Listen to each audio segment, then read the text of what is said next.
Don't you think that you can score really well in the PTE exam? But still you are not able to score to the apt mark, or you do not get the marks which you think you should. Well, there are some mistakes which you tend to make while giving your PTE exam, and today we are here to discuss that.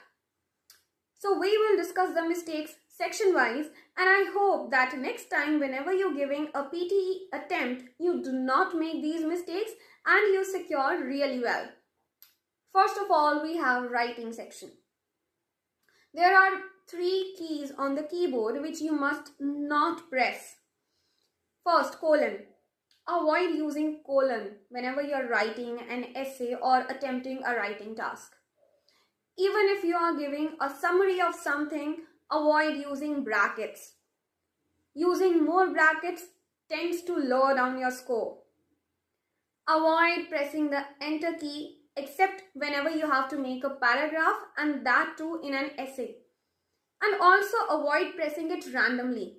Don't go on paraphrasing almost every other line which you are writing. Avoiding these mistakes will help you score well in the writing section. And yes, one more thing. Don't press double space. I know it might be a mistake, a random mistake, but be very alert whenever you are pressing the space bar.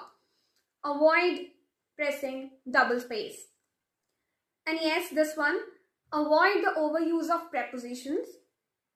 Finally, avoid using repetitive remarks, sentences or words. Repetition lowers down your score. And yes, the word limit. Ensure that you do not cross the word limit. That is going to bring down your score. So just write according to whatever the word limit has been specified. Next on our list is speaking section. For speaking, the first and the foremost thing, whenever you are practicing, practice in a noisy room.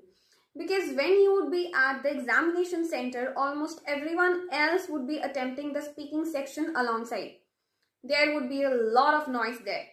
So ensure that you are practicing in a noisy room. Ensure to click on the next button once you're done with your speaking. Otherwise, there would be a recording of someone else during that time. Right? Okay, and the next one.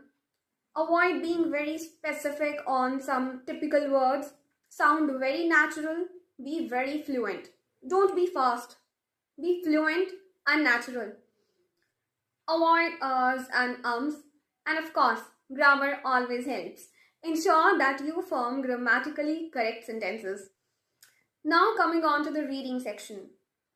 For this, it is very necessary that you practice many mock tests before you sit for that.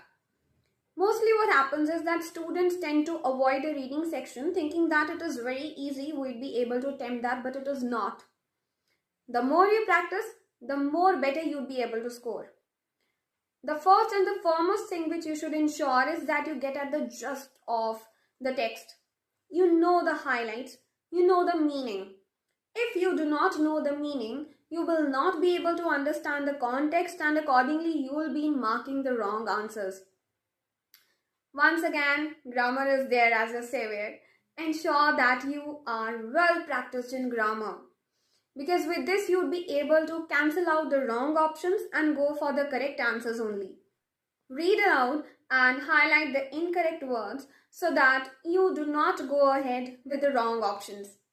Finally, for listening, it is very necessary that you boost up your spellings, because if you go wrong with the spellings, you might end up marking the wrong option. And yes, listening task is one of the most important ones, and at the end of the exam. So in case you want to score well in that, it is very necessary that you calculate and manage your time effectively, otherwise you tend to lose marks. Hope that helps.